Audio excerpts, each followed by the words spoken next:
While the CCP collapsed, like the Soviet Union, how will China end? These are common questions I get in the comments. Now, I can't tell you exactly the day that it will happen, but I can say that at least one aspect looks just like the end days of the Soviet Union before its 1991 dissolution: lack of innovation. It's a bottleneck for communism. And when you don't have innovation, this happens.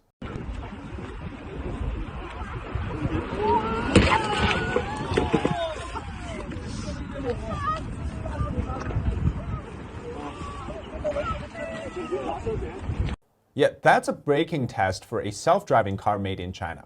Their technology is simply not there. This lack of innovation has resulted in everything being faked or stolen in China. And if you can't beat them, steal and copy them. Now, we've all seen the stuff I've been posting about it. Everything is fake from China. Now, there's fake food, fake bags, fake clothes, fake jewelry, anything, right? The bigger things like technology, they will steal. China was a great country with 5,000 years of civilization. The CCP's regime today was started by hooligans and proletarians, and today it is doing everything that hoodlums do. Its behavior is so low and despicable that it is disdained by all other countries. What normal people don't even bother to do, the regime of such a big country is doing.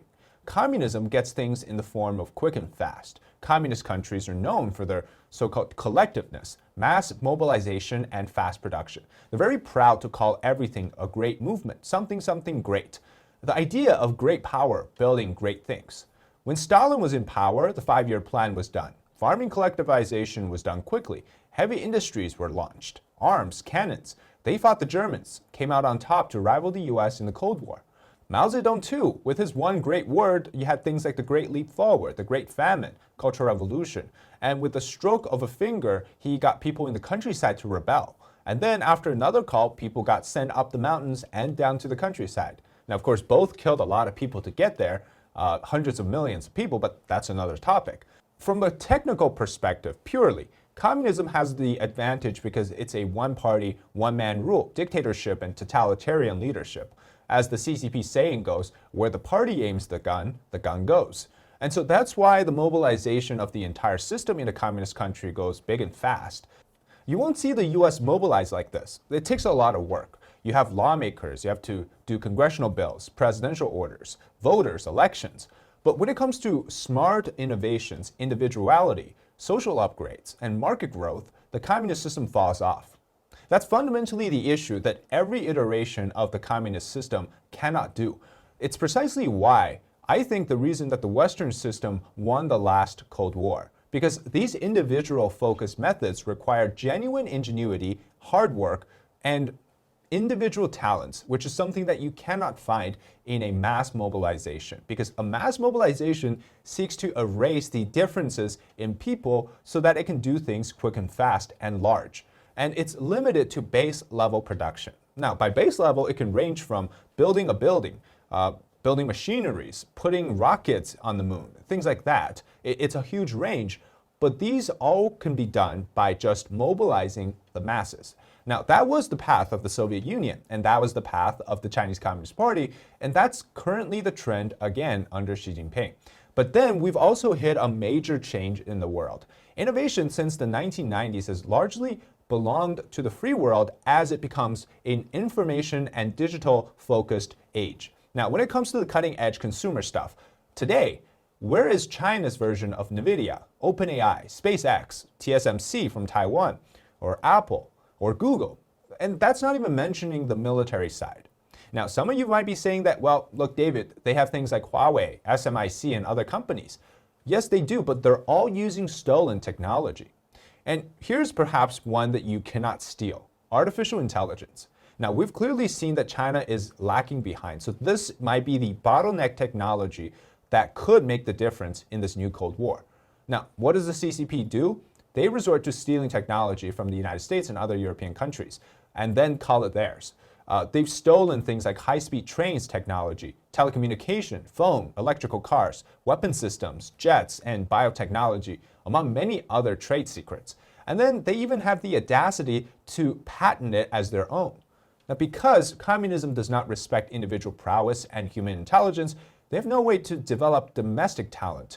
Instead, what they do is recruit spies like university professors, researchers, or simply people in another country to steal from them. And hackers, they steal digital information. The US and the UK accused a Chinese group of hacking. The Justice Department just charged members of this hacking group for targeting millions of Americans.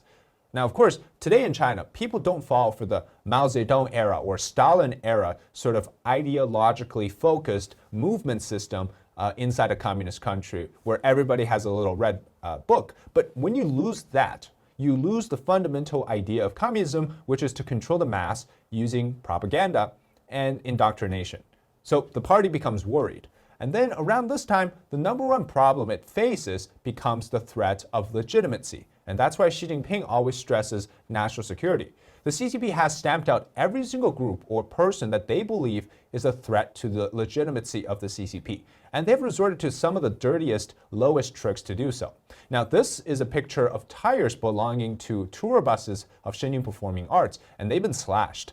And they've had to have 24-hour security to watch over the buses over the years everywhere they go because the CCP will hire thugs to slash tires. So the New York-based dance troupe has also received 4 bombing threats, 2 in their headquarters in upstate New York, 1 in a theater at which they were performing at in California, and another theater in Vancouver, Canada. Now, according to threat emails obtained by the Epoch Times, one reads, quote, multiple C4 plastic bombs have been placed throughout Longquan Temple in Shuanggen Ridge, upstate New York, and if you don't want to see Longquan Temple turn into ruins, please transfer $58 million to my PayPal account before 3 p.m. tomorrow, USD. If the money doesn't arrive at 3 o'clock, we'll detonate the bomb. Along with that are also threats of mass shooting at their New York headquarters, which is of Shenyang. And these come from emails all written in Chinese or have Chinese characters. The mass shooting threat email sent from another email address didn't request money, but the email, also written in Chinese, reads, quote, we will sneak into the Longquan Temple in Shuanggen Ridge, upstate New York, in the near future, shoot people on sight, and throw grenades into the crowd. Now, of course, law enforcement have swept the area for bomb threats along with other threats, and the FBI is investigating, but the situation reflects something very important. Under the CCP's rule, they've become a terrorist organization, using threats for bombing or mass shooting against people who dare to speak up against it. Shenyang's slogan is China before communism. Their mission is to revive traditional Chinese culture before the CCP destroyed it. And that scares the Chinese Communist Party because culture and value are the antithesis to communism, which eradicates differences and individuality, of course, as well as cultural identity. Again, it's the threat of legitimacy that I wouldn't call it plaguing, but I think it's a good thing because it truly shows how afraid that the Chinese regime had become. Now, I made this comparison before, right? That Xi Jinping in many ways is like Stalin. His current power is built on purges, but it's also very similar in that one person has a huge concentration of power. Before we continue, Blueberry Creative is having the Spring Blossom Sale, which happens until the end of this month, where all the products in the store can receive a discount of 15% using my code DAVID. You will find some of the great products like Taiwan tea, as well as face masks from Dermaroller at a great price. So check out the link in the description, and if you want to support the channel, make sure to check out my sponsor, Blueberry Creative. But the big difference is now that the CCP has reached its post-1970s period in the Soviet Union. The same situation, but it might actually be even worse. Is lost the idea of mass mobilization. Consumption and belief in the system's propaganda and ideology are slowing down. And the lesson, which we've all learned from the Soviet versus US Cold War, was that at some point the Western system won through money, innovation, and technology. While the Soviets spent a lot, the West, of course, spent more. However, the West had technological advancement that the Soviets could not compare to at some point in the 1970s and the 80s. The arms race moved on from just missiles and weapons to involving computers, information, and that was the fundamental turning point. It was fundamentally a race of technology, and the Soviets, of course, lost it because they couldn't innovate hard enough. Now, the same thing is happening in the new Cold War. Again, a race over modern technology in the form of AI, semiconductors. And just remember this, right? When Xi Jinping came into power in 2012, he was handed an economic power in China that could rival the United States, much like that of prior to 1970s in the Soviet Union. But China in 2012 is a different story than 2022. Within 10 years, Xi Jinping destroyed all the economic work that his predecessors had given to him. Sure, today he's also focusing on AI, chips, and aerospace. But just like the Soviets didn't have, something that fundamentally does not exist in the system still is innovation. Xi Jinping doesn't have that. So when the CCP, what they're facing now will be the same exact dilemma that the Soviet Union faced back in the 1970s. People may not notice this, but within the totalitarian system of the Chinese Communist Party, they're bound by a specific set of technology and a specific mode of production. They always talk about this. Now, Lenin famously said that communism is Soviet power plus the electrification of the entire country. So in the eyes of Lenin, it means that electrical machines replaces coal and steam-powered machines.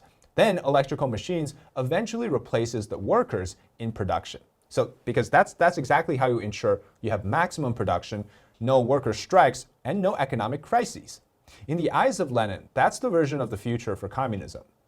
And communism is the product of industrialization because it's an ideology that removes individuality and individual differences. So to make men machines before eventually replacing them with machines, you need to get rid of the idea that there is differences. And so because of that, without differences, there's no innovation involved.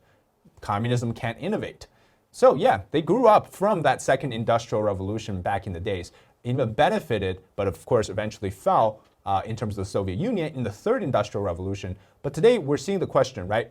It becomes when the communist regimes like the CCP, aka electrification and industrialization, reaches on to the fourth industrial age, which is the digital and information age, or this, my view of it is that's the furthest from the traditional industrialization that created communism in the first place. Will it still survive? So the fall of the Soviet Union is evident that the mass mobilization method no longer works, not in the digital age. And in fact, since the fall of the Soviet Union, technology and its advancement of technology has largely been dominated by Western nations. Against this, Xi Jinping has resorted to creating another version of Stalin or Mao in today's world. And this current trend of technology has broken the space, in my view, in which communism can operate.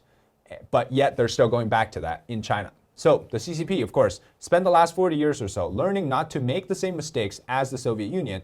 They've adopted many Western elements into their economy, technology, etc. On the surface, many things look exactly like the rest of the world.